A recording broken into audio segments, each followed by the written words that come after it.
Current के sources कौन कौन से हैं। अब करंट जब फ्लो करता है तो पोटेंशियल डिफरेंस उसके लिए बहुत ज़रूरी है। अगर पोटेंशियल डिफरेंस होगा तो करंट फ्लो करता है, अगर पोटेंशियल डिफरेंस ना हो करंट फ्लो नहीं करता। और अगर पोटेंशियल डिफरेंस ज़्यादा होगा करंट की अमाउंट ज़्यादा होगी, पोटेंशियल डिफरेंस कम होगा करंट की अमाउंट कम होगी। तो अगर हमने सर्किट के अंदर पोटेंशियल डिफरेंस को मेंटेन किया तभी करंट की वैल्यू मेंटेन रहेगी। अगर पोटेंशियल डिफरेंस डिक्रीज़ होता गया तो ऑटोमेटिकली करंट भी डिक्रीज़ हो जाएगा। तो एक कांस्टेंट पोटेंशियल डिफरेंस गेन करने के लिए हमें मुसलसल सोर्स ऑफ करंट की ज़रूरत रहती है कि सोर्स ऑफ करंट हो तभी करंट फ्लो करेगा सर्किट के अंदर, एक मुसलसल करंट और एक जितना करंट फ्लो करेगा। तो उसके लिए कुछ सोर्सेज हैं। एक सोर्स आपकी बुक पे लिखा है जी सेल। अब सेल दो तरह के हैं, एक होता है जी प्राइमरी और दूसरा लिखा हुआ है सेकेंडरी। सेल प्राइमरी से मुराद जो चार्ज नहीं हो सकता, ठीक है। सेकेंडरी सेल वो होता है जो चार्ज हो सकता है, ठीक हो गया ना। प्राइमरी सेल जिसको हम चार्ज नहीं कर सकते, सेकेंडरी सेल जिसको चार्ज किया जा सकता है। मॉडर्न बैटरीज सेल्स हमें पता है वो हम चार्ज कर सकते हैं, लेकिन जो पुराने सेल जिस तरह के वो वॉल क्लॉक्स में हम यूज़ करते हैं उन सेल्स को हम चार्ज नहीं कर सकते। तो बहरहाल ये दोनों तरह के सेल सोर्स ऑफ करंट हैं और सेल हमेशा करंट का डायरेक्ट करंट का सोर्स होता है। यहाँ से मिलने वाला करंट हमेशा डायरेक्ट करंट होता है। आप 10th क्लास फिज़िक्स में सीख के आते हैं एक ऐसा करंट जिसकी पोलैरिटी हमेशा सेम रहती है उसको डायरेक्ट करंट कहा जाता है, और एक ऐसा करंट जो अपनी पोलैरिटी को बार बार चेंज करता है that is called alternating current, कि वो बार बार तब्दील हो रहा है। दूसरा जो सोर्स ऑफ करंट है दैट इज़ इलेक्ट्रिक जनरेटर, ठीक है। उर्फ़े आम हम इसको सिर्फ जनरेटर भी बोलते हैं, इलेक्ट्रिक जनरेटर। जनरेटर के अंदर एक कॉइल मैग्नेट के अंदर रोटेट करती है, रोटेट करने पर फील्ड चेंज होता है, फ्लक्स चेंज होता है, मैग्नेटिक फ्लक्स चेंज होता है तो करंट प्रोड्यूस होता है। ये हमने पिछले साल 10th में ये बात सीखी थी कि जब भी किसी कॉइल के अंदर मैग्नेटिक फील्ड लाइंस की तादाद चेंज हो जाए तो उस कॉइल के अंदर करंट इंड्यूस होता है। तो जनरेटर के अंदर वही प्रिंसिपल है, और इस केस में मिलने वाला करंट हमारे पास हमेशा अल्टरनेटिंग करंट होता है। अल्टरनेटिंग करंट अपनी पोलैरिटी को बार बार चेंज करता है, रिवर्स करता है। तो असल में पोलैरिटी से मुराद ये है कि एक दफ़ा पॉजिटिव, फिर नेक्स्ट हाफ साइकिल नेगेटिव का, फिर हाफ साइकिल पॉजिटिव का, फिर हाफ साइकिल नेगेटिव का। जबकि डायरेक्ट करंट के अंदर ऐसा नहीं होता। ये सपोज बेस लाइन है तो इसमें वैल्यू सिर्फ और सिर्फ हमेशा प्लस में ही रहती है, इसमें नेगेटिव में वैल्यू नहीं जाती। ये बेस लाइन है ज़ीरो वाली, जिस तरह हमने यहाँ पर ये ज़ीरो लाइन ड्रॉ की। नेक्स्ट चलें, तीसरा इसमें है thermocouples. Thermo means heat, thermocouples ये हीट को इलेक्ट्रिकल एनर्जी में कन्वर्ट करते हैं। Thermocouples they convert heat energy into electrical energy, ठीक है। सेल के अंदर क्या होता है, सेल के अंदर एनर्जी का चेंज कौन सा है, सेल के अंदर इलेक्ट्रोकेमिकल एनर्जी होती है। इलेक्ट्रोकेमिकल एनर्जी मतलब आप यूँ कह लें कि इनके अंदर बेसिकली जो एनर्जी है वो कौन सी है, वो है केमिकल। इस केमिकल एनर्जी को हम चेंज करते हैं इलेक्ट्रिकल एनर्जी में। मतलब एक रिएक्शन होगा सेल के अंदर, जब सेल को हम बैटरी के टर्मिनल्स को सेल को ज्वाइन कर देते हैं किसी भी ऑब्जेक्ट किसी भी अप्लायंस के साथ, तो उसी वक्त एक केमिकल रिएक्शन होता है, उसी वक्त एक रिएक्शन होता है और उस रिएक्शन को हम नाम देते हैं इलेक्ट्रोकेमिकल रिएक्शन। और इस इलेक्ट्रोकेमिकल रिएक्शन के नतीजे में केमिकल एनर्जी चेंज होती है इलेक्ट्रिकल एनर्जी। ठीक है। ये इलेक्ट्रोकेमिकल रिएक्शन है। इस इलेक्ट्रोकेमिकल रिएक्शन की मदद से हम केमिकल एनर्जी को इलेक्ट्रिकल एनर्जी में चेंज करते हैं। अगर आप मार्केट से न्यू सेल परचेज करें ना, तो उसके अंदर लिक्विड होगा, उसको आप तोड़ें तो उसके अंदर आपको लिक्विड मिलेगा। उसी सेल को यूज़ करें, यूज़ करने पर जब वो डेड हो जाए सेल, फिर उसको तोड़ के देखें, आपको उसी के अंदर पाउडर मिलेगा। इसका मतलब क्या हुआ? इसका मतलब ये है कि सेल के अंदर कोई ना कोई रिएक्शन होता है जिसके बाद वो लिक्विड से सॉलिड फॉर्म में कन्वर्ट हो जाता है। और इस तरह के रिएक्शन को हम नाम क्या देते हैं? इस तरह के रिएक्शन को हम नाम देते हैं electrochemical reaction, in which chemical energy changes into electrical energy. Generator की बात करें, अल्टरनेटिंग करंट जनरेटर, तो जनरेटर के अंदर मैकेनिकल एनर्जी को हम इलेक्ट्रिकल एनर्जी में कन्वर्ट करते हैं। मैकेनिकल एनर्जी कहाँ से प्रोवाइड होती है? मैकेनिकल एनर्जी प्रोवाइड करने के लिए फ्यूल बर्न किया जा सकता है। असल में यूँ होगा कि फ्यूल बर्न होगा, फ्यूल के पास केमिकल एनर्जी, फ्यूल बर्न कर होने पर हीट एनर्जी प्रोवाइड करेगा। हीट एनर्जी की मदद से उस कॉइल को हम रोटेट करवाएंगे।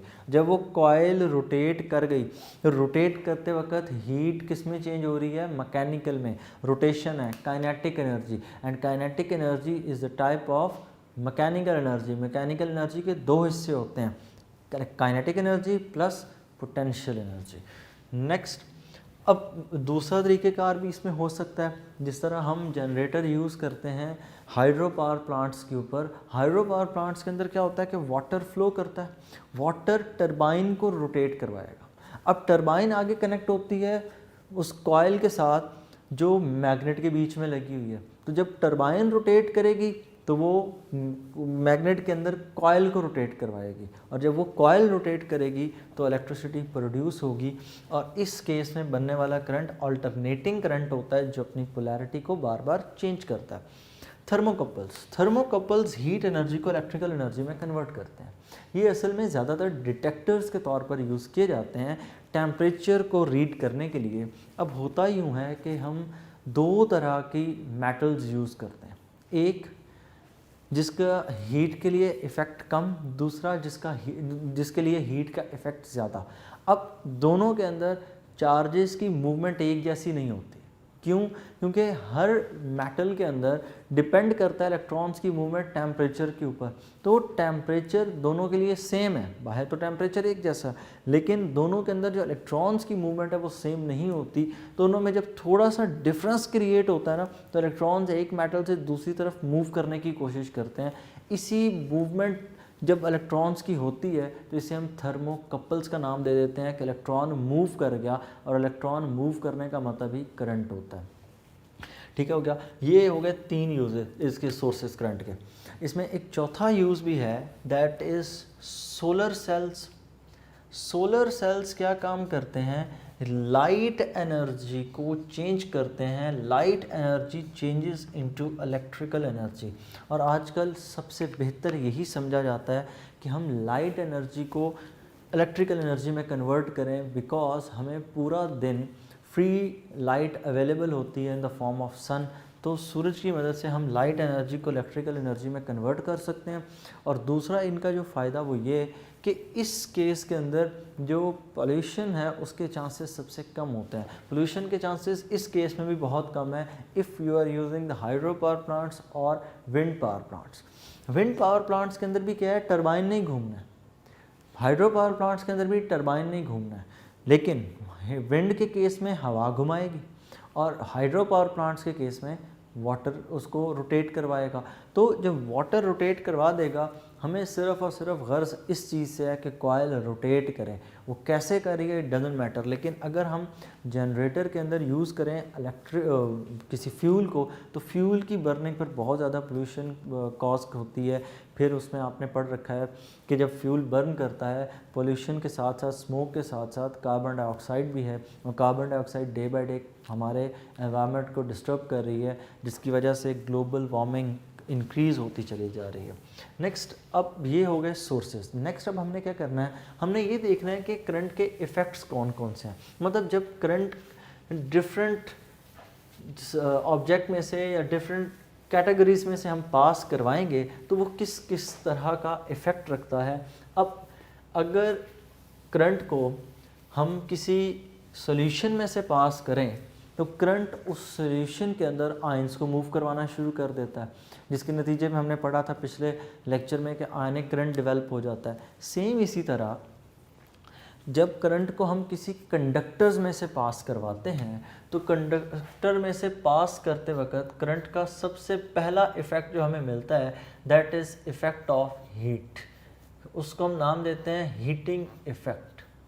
ये करंट का हीटिंग इफ़ेक्ट कहाँ से आता है?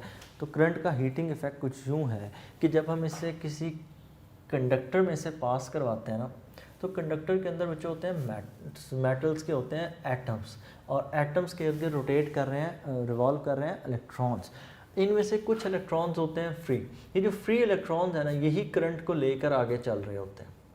ठीक हो गया। अब इलेक्ट्रॉन मूव करते वक्त कोलाइड करता है न्यूक्लियस के साथ। यहाँ पर बीच में हम ब्लू कलर के न्यूक्लियस ड्रॉ कर देते हैं। अब जब इलेक्ट्रॉन इन न्यूक्लियस के साथ कोलाइड करेगा तो कोलिजन के नतीजे में हीट प्रोड्यूस होती है। आप दो ऑब्जेक्ट्स को आपस में कोलाइड करवाएं, हीट प्रोड्यूस होती है। तो सेम इसी तरह जब इलेक्ट्रॉन मुसलसल इन एटम्स के साथ स्ट्राइक करेगा, न्यूक्लियस के साथ स्ट्राइक करेगा, तो स्ट्राइक करने पर हीट एनर्जी प्रोड्यूस होती है। यही वजह है कि हमारे यहाँ हम जितने भी वायर्स या हमारे पास कोई बल्ब है, कोई फ़ैन है या कोई भी इलेक्ट्रिकल अप्लायंस हो, उसको थोड़ी देर ऑन करें तो उसके बाद वो हीटअप होना शुरू हो जाती है। उस हीटअप होने के पीछे एक ही वजह है कि जब ये इलेक्ट्रॉन्स मूव करते हैं तो मूवमेंट के दौरान ये कोलाइड करते हैं न्यूक्लियस के साथ, और किसी भी किस्म की कोलिजन हो हीट लाजमी तौर पर प्रोड्यूस होती है। तो इसकी वजह से क्या होता है, वो अप्लायंस, वो कंडक्टर, वो हीटअप होना शुरू हो जाता है। तो वो कितना हीट अप होगा तो उसके लिए बुक पे एक फार्मूला लिखा है, वो हीट की वैल्यू होगी H = I²RT। असल में इस फार्मूले के पीछे भी कुछ ना कुछ बेसिक है। ये हीट है ना, heat is a form of energy. हम ये कैलकुलेट करते हैं कि ये फार्मूला कैसे और कहाँ से आया। तो हम यूँ कह देते हैं, हमने ये पढ़ रखा है पिछले टॉपिक्स में, W = QV। ठीक है। असल ये फार्मूला ये था, पोटेंशियल डिफरेंस में हम लिख रहे थे V = W/Q। मैं क्रॉस मल्टीप्लाई करूँ तो मैं लिख सकता हूँ W = QV।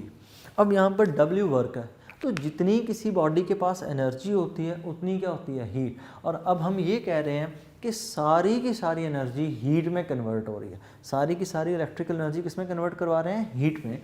तो जितनी एनर्जी उतना, जितना वर्क डन उतनी क्या होगी, एनर्जी होगी। तो हम इसको यूँ भी लिख सकते हैं, एनर्जी = QV, क्योंकि कोई सिस्टम उतना ही वर्क कर सकता है जितनी उस सिस्टम के पास एनर्जी हो। नेक्स्ट अब इस Q और V की हम वैल्यूज़ रिप्लेस करेंगे। मैं Q की वैल्यू को रिप्लेस करने के लिए फॉर्मूला यूज़ करूँगा करंट का, I = Q/T। यहाँ से अगर मैं इस फॉर्मूले को रीअरेंज करूँ, Q = IT, Q रिप्लेस हो जाएगा। दूसरी चीज़ है V, वोल्टेज। तो वोल्टेज के लिए हमने 10th में टॉपिक पढ़ा था ओम्स लॉ, V = IR। इसको भी रिप्लेस कर दें। तो अगर इन दोनों वैल्यूज़ को यहाँ पुट करें तो पुट करने पर हमारे पास आंसर आता है, एनर्जी = Q की जगह पुट हो जाएगा IT, एंड V को आप रिप्लेस कर देंगे IR से। अगर हम इन दोनों को मल्टीप्लाई करें, E will be = I²RT। और चूंकि हीट एनर्जी प्रोड्यूस होती है तो हम इस एनर्जी को रिप्लेस कर देते हैं हीट एनर्जी से। Heat energy will be = I²RT। The total heat energy will be equal to the product of square of current I, resistance R and time T। Resistance R क्या चीज़, वो conductor जिसमें से current pass करवा रहे हैं उसकी resistance. T क्या चीज़ है, टाइम, कि आप कितनी सेकंड्स के लिए उसमें से करंट पास करवा रहे हैं, और I करंट की वैल्यू। मैं फिर रिपीट कर रहा हूँ, the total heat energy will be equal to the product of, product का मतलब इन तीनों चीज़ों को आपने मल्टीप्लाई करना है, किस किस को, I square multiply by R multiply by T, I square R T, इन सब को मल्टीप्लाई करें तो हमारे पास आंसर क्या आ जाता है, that is the energy heat, heat energy. और इसी चीज़ को हम चाहें तो हम चेंज करके भी फार्मूला लिख सकते हैं। फार्मूला चेंज करके लिखने के लिए आप इस आई की वैल्यू पुट कर दें। आई की वैल्यू हम यूँ पुट करेंगे, ये हीट एनर्जी है जी, आई की वैल्यू हम यूँ पुट करेंगे जी, I is equal to V over R, V over R यहाँ पर पुट करें तो heat energy is equal to V square over R square into R into T. इस आई को हमने रिप्लेस किया वी ओवर आर से, चूँकि ऊपर स्क्वायर है तो V square over R square, एक आर स्क्वायर इस आर से कैंसिल, तो heat energy will be equal to V square into T over R. तो ये इसका जी फॉर्मूला हो गया हीट एनर्जी के लिए। एक फॉर्मूला बुक का H is equal to I square R T, दूसरा formula V square T over R. इस फॉर्मूले को सबसे पहले डिराइव किया था साइंटिस्ट थे जाउल, और यही वजह है कि हम फिज़िक्स में वर्क के यूनिट जाउल पढ़ते हैं। ये वर्क के लिए जो फार्मूला था ना W is equal to Q V, अगर आप इस W को रिप्लेस एनर्जी से ना करते हैं अपनी रिक्वायरमेंट के हिसाब से, तो क्योंकि जितना वर्क उतनी एनर्जी, तो W is equal to I square R T. यही फार्मूला आप 10th क्लास फिज़िक्स में पढ़ के आते हैं, W is equal to I square R T. तो ये जो फार्मूला है ये असल में क्या चीज़ है, इस फार्मूले को हम कहते हैं, it is also called joules law. ठीक है, जाउल्स लॉ क्या चीज़ है कि जाउल्स लॉ किसी भी कंडक्टर में से जब हम करंट पास करते हैं तो करंट पास करने पर हीट प्रोड्यूस होती है। The amount of heat energy is equal to the product of square of current I, resistance R and time T. तो ये है जी करंट का पहला effect, heating effect. Basic concept क्या है कि कोई पूछे कि कंडक्टर करंट पास करने पर क्यों गर्म हो जाता है, तो क्यों उसकी हीटअप हो जाता है, तो उसके पीछे रीज़न क्या है, when current flows, when charges move through the conductor, they collide with the nucleus of the atoms. When there is a collision, heat is produced. ये जब कभी भी collision हो, heat produce होगी. As a result of this collision, heat is produced. This is the effect, heating effect of current. This heat energy will be equal to the product of square of current I, resistance R and time T. Next up current का दूसरा effect, magnetic effect. Current का magnetic effect हम पढ़ के आते हैं 10th class physics के अंदर, चैप्टर है जी इलेक्ट्रोमैग्नेटिज्म का। अब उस इलेक्ट्रोमैग्नेटिज्म के टॉपिक में हमने ये बात सीखी थी कि जब भी किसी वायर में से करंट पास करता है तो उसके इर्द गिर्द मैग्नेटिक फील्ड प्रोड्यूस हो जाता है। जब भी किसी वायर में से करंट पास करता है तो उसके इर्द गिर्द मैग्नेटिक फील्ड प्रोड्यूस हो जाता है। It is called magnetic effect of the current, magnetic effect. दूसरा,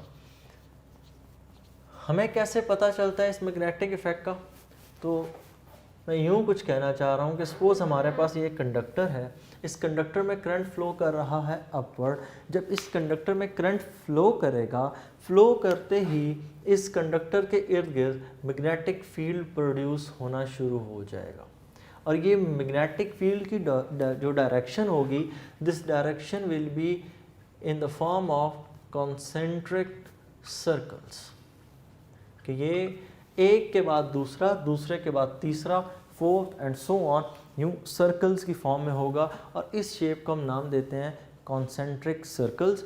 और इन कॉन्सेंट्रिक सर्कल्स की एक फिक्स डायरेक्शन भी होगी और हर पॉइंट पर डिफरेंट वैल्यू भी होगी। अब मैग्नेटिक फील्ड कितना स्ट्रॉन्ग होगा या कितना वीक होगा, ये किस चीज़ पर डिपेंड करता है, ये दो चीज़ों पर डिपेंड करता है। It depends upon strength of magnetic field, strength of magnetic field, ये दो चीज़ों पर डिपेंड करती है। Number one, it depends upon the amount of current the strength of the magnetic field depends upon amount of current, कि जितना ज़्यादा current होगा मैग्नेटिक फील्ड उतना ज़्यादा, करंट कम होगा मैग्नेटिक फील्ड उतना कम होगा। हमारे सेल फोन के चार्जेस की जो वायर हैं उनमें मैक्सिमम जो पोटेंशियल फ्लो कर रहा है ना, मॉडर्न सेल फोन्स की बात करें तो मैक्सिमम उनमें पोटेंशियल चल रहा होता है 5 वोल्ट्स का। अब 5 वोल्ट के अगेंस्ट जो करंट मूव कर रहा होता है इट्स अबाउट 2 एम्पेयर, 2.5, और बहुत मॉडर्न की बात कर लें 3 एम्पेयर से ऊपर करंट नहीं देखा अभी तक। अब तो उस वायर के अंदर क्या होगा, जो 3 एम्पेयर की वायर है उसमें चूंकि करंट की अमाउंट ज़्यादा है उसका मैग्नेटिक फील्ड ज़्यादा होगा। वो वायर जिसमें 1 एम्पेयर का या 0.5 एम्पेयर का करंट पास कर रहा है, जिस तरह आप छोटे फ़ोन्स यूज़ करते हैं, तो इन वायर्स के इर्द गिर्द मैग्नेटिक फील्ड बहुत कम होगा। सेम इसी तरह जो हमारे हाउस वायरिंग के अंदर वायर यूज़ होती है that has the potential difference of 220 volts.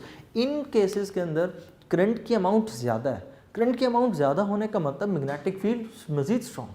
अगर आप अपनी रोड पर बाहर चले जाएं, there is a wire that has a potential difference of 11,000 volts, और अगर 11,000 वोल्ट होगा तो पोटेंशियल डिफरेंस ज़्यादा है। पोटेंशियल डिफरेंस ज़्यादा तो ऑटोमेटिकली करंट की वैल्यू ज़्यादा।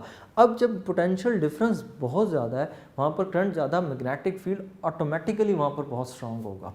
ठीक है, तो यहाँ पर एक और चीज़ कि एक तो ये डिपेंड कर रहा है जी strength of magnetic field amount of current के ऊपर, दूसरा ये डिपेंड करता है distance from the wire, distance from wire, कि आप वायर से कितने दूर मेजर कर रहे हैं।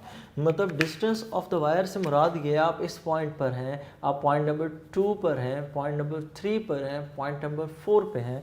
जैसे जैसे डिस्टेंस बढ़ता चला जाएगा strength of the magnetic field will decrease. Magnetic field के लिए हम सिंबल पढ़ते हैं B, तो मैं यूं कह सकता हूं कि B is inversely proportional to the distance from the wire, कि जैसे जैसे डिस्टेंस वायर से बढ़ता जाएगा B की वैल्यू कम होती जाएगी। दूसरी चीज़ ये तो हो गई इस इक्वेशन के लिए। और अमाउंट ऑफ करंट की बात करें तो हम यूं कह सकते हैं magnetic field will be directly proportional to current, कि जैसे जैसे करंट बढ़ता जाएगा मैग्नेटिक फील्ड बढ़ता जाएगा। अच्छा, अब इसमें एक और बात, B is directly proportional to I is directly proportional to B। इन दोनों बातों में फ़र्क है। फ़र्क ये है, यहाँ पर इस बात का मतलब ये है कि मैग्नेटिक फील्ड करंट पे डिपेंड करता है, यहाँ पर इस बात का मतलब है कि करंट मैग्नेटिक फील्ड पे डिपेंड करता है। तो करंट नहीं डिपेंड करता मैग्नेटिक फील्ड पे, मैग्नेटिक फील्ड करंट पे डिपेंड करता है कि करंट होगा तो मैग्नेटिक फील्ड होगा, करंट होगा तो मैग्नेटिक फील्ड होगा। तो ये बात लिखना गलत है, टेक्निकली ये बात लिखना गलत है, लेकिन हम चूंकि इग्नोर करते हैं छोटी मोटी चीज़ों को, इसको बेसिकली जब आप बात करते हैं तो इसको इग्नोर नहीं करना। सिर्फ और सिर्फ ये बात ज़हन में रखनी है कि जो पहले लिखा जाता है ये इंडिपेंडेंट होता है, मतलब ये इसके ऊपर डिपेंड कर रहा है, सॉरी ये डिपेंडेंट है इसके ऊपर, कि करंट होगा तो B होगा, करंट नहीं होगा तो B नहीं होगा। ठीक है, तो इसलिए जिस अब ये ऐसी की गलती V is directly proportional to I लिखते वक्त की जाती है। हालांकि पोटेंशियल डिफरेंस नहीं डिपेंड करता करंट पे, करंट डिपेंड करता है पोटेंशियल डिफरेंस पे। Greater the potential difference greater is the current, not you can say that's like कि जितना ज़्यादा करंट उतना ज़्यादा potential difference. No, current develop किस वजह से होता है, पोटेंशियल डिफरेंस की वजह से डेवलप होता है। तो इसका मतलब पोटेंशियल डिफरेंस के ऊपर करंट डिपेंड करता है। तो इस बात को आप लिखेंगे कुछ यूँ, I is directly proportional to V। बहरहाल इसको मज़ीद ओम्स लॉ में हम करेंगे, यहाँ पर ये बात जहन में आई तो एक्सप्लेन कर दी कि करंट के ऊपर मैग्नेटिक फील्ड डिपेंड करता है। तो वो इस वजह से B is directly proportional to I, कि जैसे जैसे करंट बढ़ता चला जाएगा मैग्नेटिक फील्ड बढ़ता जाएगा। ये जो कॉन्सेप्ट था कि जब भी किसी वायर में से करंट पास करता है तो इसके इर्द गिर्द मैग्नेटिक फील्ड प्रोड्यूस होता है, इस कॉन्सेप्ट के पीछे दो लोग थे। एक साइंटिस्ट का नाम एम्पेयर, जिसकी वजह से हमने करंट का यूनिट एम्पेयर रखा। दूसरे साइंटिस्ट इसके पीछे थे हैंस क्रिस्टियन ऑयस्टर। ठीक है, ये दोनों नाम आप पहले भी पढ़ चुके हैं और मज़ीद इनका जिक्र इस बुक में भी आपको मिल जाएगा। ठीक है, एम्पेयर और दूसरे हैंस क्रिस्टियन ऑयस्टर। नेक्स्ट चीज़ नेक्स्ट, अगर हमने इस मैग्नेटिक फील्ड की स्ट्रेंथ को बढ़ाना हो, वो भी इसी टॉपिक में मेंशन है, अगर आपने इस मैग्नेटिक फील्ड की स्ट्रेंथ को बढ़ाना है तो आप इसी वायर को लूप्स में कन्वर्ट कर दें। जब आप इसको लूप में कन्वर्ट करेंगे तो तब हम इस चीज़ को नाम देते हैं, दिस इज कॉल्ड सोलेनॉइड। और इसी सोलेनॉइड के लिए दूसरा नाम लिखा जाता है, it is also called electromagnet. It is also called electromagnet. Electro means electricity, magnet magnetism, कि जितना ज़्यादा जब तक करंट होगा तब तक इसके अंदर मैग्नेटिज्म रहेगा। जैसे ही करंट स्विच ऑफ कर देंगे मैग्नेटिक फील्ड भी वैसे ही ख़त्म हो जाएगा। तो सोलेनॉइड के अंदर क्या होता है, as compare to this wire stronger magnetic field होता है। क्यों? क्योंकि पहले वो वायर एक स्ट्रेट वायर है, अब आपने उस सारी वायर को कंबाइन करके इकट्ठा करके एक जगह पे इकट्ठा कर दिया तो मैग्नेटिक फील्ड भी सारे का सारा एडअप हो जाएगा और एडअप होने के नतीजे में हमें स्ट्रॉन्गर मैग्नेटिक फील्ड मिलेगा। मैग्नेटिक फील्ड की लास्ट चीज़ डायरेक्शन। मैग्नेटिक फील्ड की डायरेक्शन फाइंड करने के लिए वो यूज़ राइट हैंड रूल। दो तरह के राइट हैंड रूल एप्लीकेबल हैं। स्ट्रेट कंडक्टर की बात करेंगे तो राइट हैंड रूल अलग है, सोलेनॉइड की बात करेंगे तो राइट हैंड रूल अलग है। सबसे पहले बात करते हैं जी स्ट्रेट कंडक्टर की। स्ट्रेट कंडक्टर पे राइट हैंड रूल अप्लाई करें। आपका थंब करंट की डायरेक्शन में हो, current upward, thumb upward, curling fingers की डायरेक्शन में मैग्नेटिक फील्ड होगा। और अगर इसी तरह मैं ड्रॉ करूं तो ये डायरेक्शन बनती है मैग्नेटिक फील्ड की, एंटी क्लॉकवाइज डायरेक्शन। ठीक हो गया? अगर डाउनवर्ड हो, राइट हैंड रूल, आपके पास जो डायरेक्शन बनेगी वो किस तरह बनेगी, क्लॉकवाइज। ठीक हो गया? करंट अपवर्ड फ्लो कर रहा हो anti clockwise, current downward flow कर रहा हो क्लॉकवाइज। तो इसी चीज़ को हम यूज़ करते हैं। एक बात और, एंटी क्लॉकवाइज हमेशा पॉजिटिव, क्लॉकवाइज हमेशा नेगेटिव। एंटी क्लॉकवाइज को पॉजिटिव क्यों लिया जाता है? एंटी क्लॉकवाइज को पॉजिटिव रखने की वैसे जो उसके पीछे भी एक कहानी है वो ये कि तमाम तर नेचुरल प्रोसेसेस जहाँ पर रोटेशन इन्वॉल्व है वो सारे के सारे एंटी क्लॉकवाइज हैं। For example movement of the planets around the sun, 9 planets उनमें से 7 की मूवमेंट एंटी क्लॉकवाइज डायरेक्शन में। ठीक हो गया? Movement of the sun, movement of the moon around the earth, anticlockwise direction. ठीक हो गया? उसके बाद इवन खाना काबा के गिर्द तवाफ़ एंटी क्लॉकवाइज डायरेक्शन में होता है। तो इन्हीं चीज़ों को जहन में रखते हुए हम एंटी क्लॉकवाइज को हमेशा पॉजिटिव कंसिडर करते हैं जबकि क्लॉकवाइज को नेगेटिव, क्योंकि ज़्यादातर जो नेचुरल प्रोसेस हैं उन सब के अंदर एंटी क्लॉकवाइज डायरेक्शन इन्वॉल्व है। सोलेनॉइड का केस आ जाए तो सोलेनॉइड के अंदर हम किस तरह से फाइंड करते हैं? सोलेनॉइड में फाइंड करने के लिए करंट की डायरेक्शन में हमने रखनी है अपनी कर्लिंग फिंगर्स। मतलब जिस डायरेक्शन में करंट रोटेट कर रहा है, मतलब इसमें रिवॉल्व करेगा ना इन अ सेंस, क्योंकि ये कर्ल की फॉर्म में है, तो जिस डायरेक्शन में करंट मूव कर रहा है हमारी फिंगर्स उस डायरेक्शन में होंगी और जिस साइड पर हमारा थंब होगा that will indicate the direction of north पोल।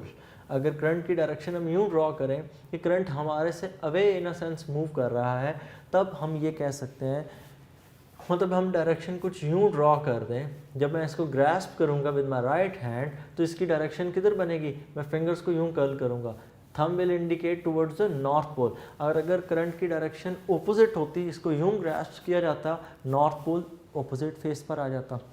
ये बातें भी यहाँ पर मेंशन की गई हैं। और सोलेनॉइड और इलेक्ट्रोमैग्नेट में कोई फ़र्क नहीं है। सोलेनॉइड आप तब इसको नाम देते हैं जब तक आप इसमें से करंट पास नहीं कर रहे हैं, जनरली ऐसे ही होता है। और जब करंट पास कर देते हैं तब हम इसे क्या नाम दे देते हैं, हम इसे इलेक्ट्रोमैग्नेट कह देते हैं कि चले जब तक करंट है तब तक ये मैग्नेट होगा। लास्ट और तीसरा इफेक्ट, करंट का तीसरा जो इफेक्ट है that is ionic effect. In a sense आप कह सकते हैं कि ये जब भी सॉल्यूशंस में से हम करंट पास करते हैं तो करंट सॉल्यूशन में से पास करते वक्त सॉल्यूशन को उसके कंपोनेंट्स में डिवाइड कर देता है और पॉजिटिव और नेगेटिव आयन दोनों की वजह से करंट फ्लो होना शुरू कर देता है। अब सपोज़ हमारे पास एक टैंक है, इस ट्रफ के अंदर हमने फिल करना है किसी भी किस्म का कोई लिक्विड और इसके अंदर हमने लगा दिए 2 इलेक्ट्रोड्स, एक इलेक्ट्रोड पॉजिटिव, दूसरा इलेक्ट्रोड नेगेटिव। अब इन दोनों को कनेक्ट कर दें बैटरी के टर्मिनल्स के साथ, एक तरफ बैटरी का पॉजिटिव टर्मिनल, एक तरफ बैटरी का नेगेटिव टर्मिनल। अब एक करंट सेटअप हो जाएगा जिसकी मदद से इस प्लेट के ऊपर नेगेटिव चार्ज आ जाएगा पूरी प्लेट पे। This plate will having negative charge, so it is known as cathode. The other plate will have positive charge, so it is known as anode. Next चीज़, इसके अंदर आपने किसी भी किस्म का सॉल्यूशन फिल करें, एक इलेक्ट्रोलाइट फिल करें। What is electrolyte? A solution that can conduct electricity और which have an ability to form ions, and those ions will move towards the anode and cathode respectively according to their charge. If there is a positive charge, it will move towards the cathode, while the negative charged ions will move towards the anode. तो अब होगा यूँ कि cathode और anode की तरफ ions move करेंगे। Suppose अगर हमने इस सॉल्यूशन में यूज़ कर रखा है कॉपर सल्फेट, अगर हमने यहाँ पर यूज़ कर रखा है कॉपर सल्फेट, तो क्या होगा यूँ कि कॉपर सल्फेट डिसोसिएट होगा। डिसोसिएट होने पर Cu+2 बनाएगा, साथ SO4-2 बनाएगा। अब SO4-2 माइनस चार्ज है वो एनोड की तरफ मूव करेगा। अब एनोड की तरफ जब SO4-2 मूव करेगा तो एनोड पे पहुंचते साथ एक रिएक्शन होगा। सबसे पहले तो रिएक्शन क्या है जी? CuSO4 कॉपर सल्फेट दो हिस्सों में डिवाइड हुआ, Cu+2 प्लस SO4-2। नेक्स्ट क्या होगा?